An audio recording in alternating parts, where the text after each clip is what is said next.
সকালে তো ভোরবেলা থেকে বৃষ্টির পরে আমরা যখন মর্নিং ওয়াক করতে সবাই আসে, তখন বাজারে আসার পরে প্রায় 5টা নাগাদ আমরা দেখতে পাই অনিল কর্মকার, অজয় কর্মকার যে জেরক্স এবং বিভিন্ন সামগ্রীর দোকান চললাম বাজার স্ট্যান্ডের মধ্যে ধাও ধাও করে আগুন চলছে, ধোঁয়া বেরোচ্ছে।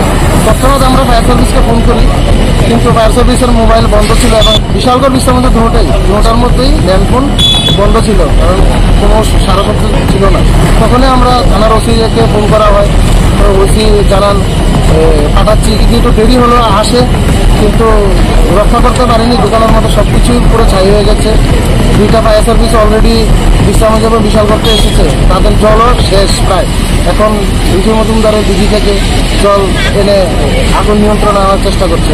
যেটা চলে এলাম বাজার স্ট্যান্ড, যেখানে মানে মেন স্ট্যান্ড, যেখানে 15-20 লাখ টাকার তো মাল হবে, কারণ এটা জেরক্স, কম্পিউটার এবং বিভিন্ন ধরনের সামগ্রী দোকানে আছে।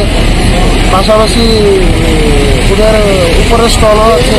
সঠিক সময় ধরুন না, আরও যদি 20 মিনিট আগে আসতো তাহলে কিছুটা হলেও রক্ষা করা যেত, কারণ আগুন তো এমন একটা জিনিস যেটা মানে কিছুক্ষণের মধ্যেই সব কিছু ধ্বংস করে দেবে।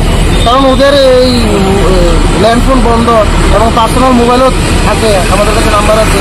আমরা ফোন করেছি কিন্তু লাইন ঢুকছে না, কারণ মানেটা আমি বুঝলাম না।